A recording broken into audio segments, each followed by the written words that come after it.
Morning from Nashik, welcome back to my channel. তোমরা যারা আমার সঙ্গে আছো তারা তো জানোই আমি এসেছি নাসিকে কালকে, আর আজকে সকালটা আমি শুরু করছি নাসিকের ত্রিম্বকেশ্বর মন্দির দর্শনের মাধ্যমে।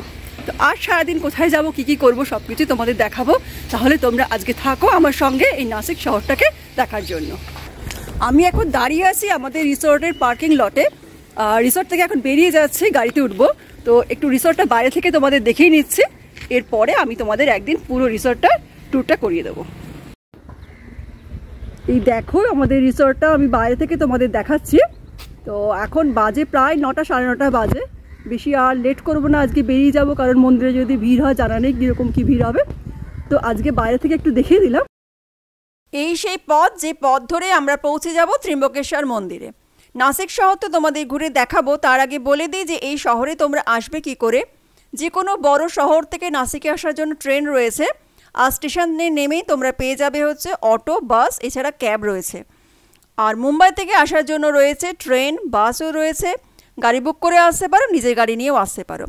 এই শহর থেকে কিন্তু এই মন্দিরের ডিস্টেন্সটা বেশ খানিকটা, তো হাতে সময় নিয়ে আসবে। এই দেখো দেখা যাচ্ছে গেটটা, এটা মন্দিরের গেট নয়। এখান থেকে ডান দিকে টার্ন নিয়ে চলে এসেছি ত্রিম্বকেশ্বর মন্দিরের কাছাকাছি। এখানে পার্কিং করতে হবে। প্রথমে পার্কিংয়ের জন্য নিল হচ্ছে 100 রুপিস। তো এখান থেকে বলছে যে আরও 5 মিনিট হেঁটে যেতে হবে। এখানে পার্কিং করে এরপরে হেঁটে যাই মন্দিরে। গাড়ি পার্কিং করে এটা হচ্ছে মন্দিরে যাওয়ার পথ। পথের দুপাশে বিভিন্ন দোকান তোমরা দেখতে পাবে। তো বেশিরভাগ দোকানই আর কি মন্দিরে যাওয়ার সময় যে সমস্ত দোকান থাকে, যে পূজা সামগ্রীর সমস্ত দোকান রয়েছে এখানে। আরও বিভিন্ন জিনিসপত্র পাওয়া যাচ্ছে, যদি পছন্দ হয় ফেরার সময় তোমরা এখান থেকে নিয়ে নিতে পারো।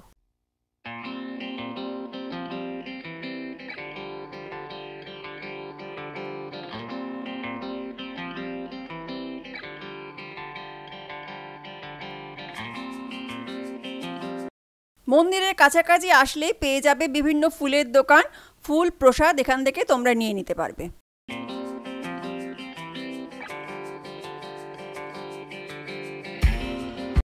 এখানে দুরকমভাবে পুজো দেওয়া যায়। একটা হচ্ছে ফ্রি লাইন আছে, যেখানে তোমাদের কোনো টাকা পয়সা লাগবে না, তোমরা সেই লাইন দিয়ে পুজো দিতে পারো। আরেকটা হচ্ছে পেড দর্শন আর কি, যেটা হচ্ছে ভিআইপি দর্শন, পার পার্সনে 200 টাকা করে লাগে।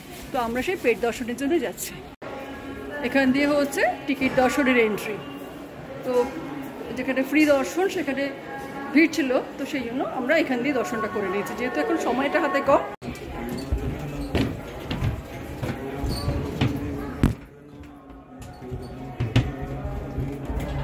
200 টাকা নিয়ে টিকিট দিয়ে তোমরা যদি ঢোকো তাহলে সেখানে লাইনটা সেরকম পাবে না।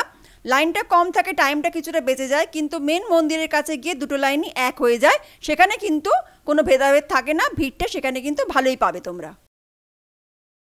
12টা যে জ্যোতির্লিঙ্গ আছে ত্রিম্বকেশ্বর, তার মধ্যে একটি। মন্দিরের ভিতরে কোনো রকম ছবি বা ভিডিও করা অ্যালাউ নয় বলে আমি বাইরে চলে এলাম দর্শন করে। তারপরে এখানে এসে মন্দিরটা আমি তোমাদের একটু ঘুরে দেখাচ্ছি।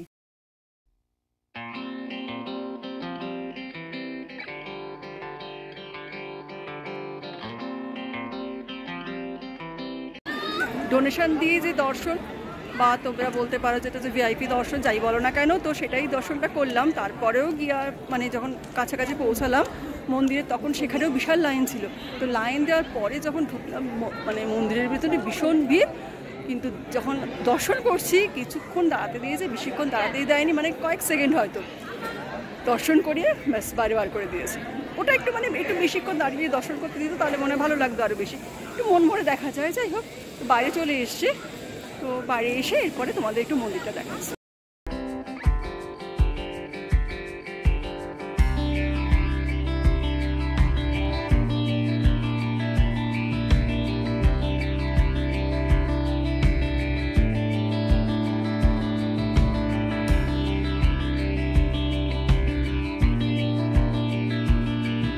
নাসিকে বিভিন্ন বাজেটের হোটেল রয়েছে, তোমরা তোমাদের বাজেট অনুযায়ী হোটেল সিলেক্ট করে নিতে পারো। তোমরা নাসিক শহরে থাকতে পারো, আবার ত্রিম্বকেশ্বর মন্দিরের ধারে কাছে থাকতে পারো, আবার যে ভাইনইয়ার্ডগুলো আছে তার মধ্যেও কিন্তু থাকার সুন্দর বন্দোবস্ত রয়েছে, কিন্তু আগে থেকে এগুলো বুকিং করতে হবে। আর যদি ভাইনইয়ার্ডের ধারে কাছে থাকতে চাও তাহলেও কিন্তু খুব সুন্দর সুন্দর রিসোর্ট আছে, সেখানেও তোমরা থাকতে পারো। এবার তোমাদের উপর ডিপেন্ড করছে তোমরা কোথায় থাকবে। ত্রিম্বকেশ্বর মন্দির থেকে এখন যাচ্ছি হচ্ছে সুলা ভাইনইয়ার্ডে। নাসিককে বলা হয় ইন্ডিয়ার ওয়াইন ক্যাপিটাল।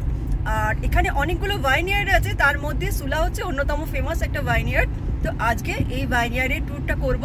তো চলো আমার সাথে এখন সুলা ভাইনইয়ার্ড দেখার জন্য। আমরা এখন চলে এসেছি সুলা ভাইনইয়ার্ডে।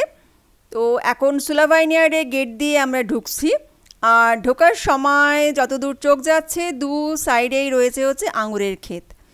যতদূর চোখ যাচ্ছে শুধু আঙুরেরই ক্ষেত দেখতে পাচ্ছি।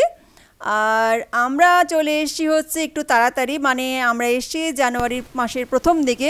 যদি ফেব্রুয়ারির শেষের দিকে আসতাম বা মার্চের প্রথম দিকে আসতাম তাহলে কিন্তু এই গাছগুলোতে সমস্ত আঙুর ফুলে থাকতে দেখতে পেতাম। আজকে কিন্তু এই ভাইনইয়ার্ডের ব্লগ আমি তোমাদের সঙ্গে শেয়ার করছি না, পরে আসছি তোমাদের এই ভাইনইয়ার্ডের ব্লগ নিয়ে। এখন চলে এসেছি তপবনে লক্ষণের মন্দিরে।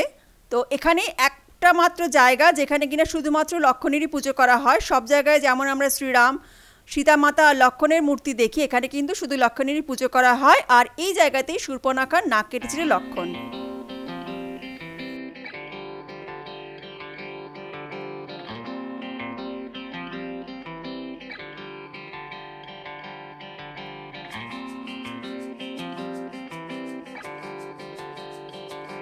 এবার যেখানে চলে এলাম সেটা হচ্ছে, সেখানে রয়েছে আর কি মাতা সীতার অগ্নিকুণ্ড, এছাড়া রয়েছে দুটো নদীর মিলনস্থল। চলো তোমাদের গিয়ে সব কিছু দেখাই।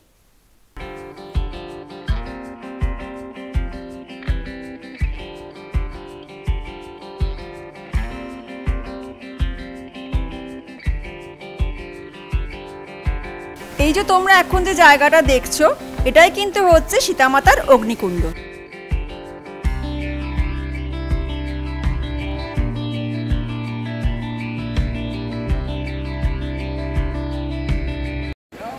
এখানে আছে হচ্ছে দুটো নদীর সঙ্গমস্থল। এটা দেখা যাচ্ছে যেটা, সেটা হচ্ছে কপিলা নদীর জল এখন একদম নেই। বর্ষাকালে মানে আসলে তাহলে বোঝা যায় জলের স্রোতটা, এখন জল একদম নেই। এটা কপিলা নদীটা একদম স্থির।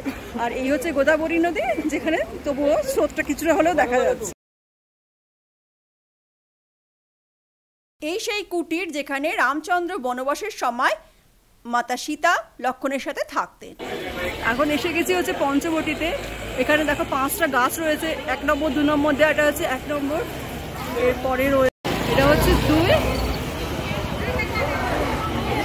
এই হচ্ছে 3 নম্বর গাছটা দেখা যাচ্ছে, আর ওইখানে হচ্ছে 4 নম্বর, আর 5 নম্বর। এই পঞ্চবটিতেই রয়েছে সীতা গুম্ফা। এখানে মাতা সীতা শিব পূজা করতেন এই গুম্ফার ভেতরে, কিন্তু এখানে কারো কোনো ছবি তোলা যায় না। এখন চলে এলাম কালারাম মন্দিরে। এখানে শ্রী রামচন্দ্র সীতা মাতা লক্ষণ পূজিত হন। এখানে কিন্তু একমাত্র মন্দির যেখানে শ্রীরামচন্দ্রের হাতে ধনুক থাকে না। এখানেও ভিডিও অ্যালাউ নয়, আমি কিন্তু একটু তোমাদের জন্য ভিডিও তুলে নিলাম। এখন এসে গেছি রামকুণ্ডতে। 6টা বেজে গেছে, তাই দেখো সন্ধে হয়ে গেছে, মানে বেশ অন্ধকার হয়ে এসছে। এখানে কথিত আছে যখন রামচন্দ্র বনবাসে ছিলেন তো সেই সময় এখানে উনি স্নান করতেন। আর ওনার পিতার অস্থিভস্ম, দশরথ রাজার অস্থিভস্ম, এখানে উনি অস্থিভস্ম আর কি উনি এখানে বিসর্জন দিয়েছিলেন। তা সেই জন্য সেই সময় থেকে আর কি এখানে অস্থি বিসর্জনও দেওয়া হয়। আর এখানে স্নান করলে পুণ্য অর্জন করা যায়, যে এখানে একটা ডুব লাগালে পুণ্য অর্জন করা যায়, এটাও কথিত আছে। বর্ষার সময় এখানেও প্রচুর জল থাকে, এখন জল কম আছে। ওই দেখো এখানে নদীতে ভাসানো হচ্ছে, নদী ভাসাচ্ছে সবাই। চলো একটু গিয়ে দেখাচ্ছি। গোদাবরী নদীর তীরে হচ্ছে এই রামকুণ্ড। এর চারিদিকে অনেক মন্দিরও রয়েছে। তোমরা যখন আসবে হাতে একটু সময় নিয়ে আসো। আমাদের আস্তে আস্তে সন্ধে হয়ে গিয়েছিল, তাহলে এই জায়গাটা ভালো করে ঘুরে দেখতে পারবে। এখানে রয়েছে লক্ষ্মণ কুণ্ড। তো সময় নিয়ে আসলে বেশ ভালো লাগবে জায়গাটা, অনেকক্ষণ সময় তোমরা এখানে কাটাতে পারবে। প্রতি 12 বছর অন্তর এখানে কুম্ভ মেলা হয়। আজকের এই ব্লগটা আমি এখানে শেষ করছি। কেমন লাগলো অবশ্যই জানিও। ভালো লাগলে লাইক করো, শেয়ার করো আর সাবস্ক্রাইব করে দিও আমার চ্যানেলটাকে। ভালো থেকো সকলে।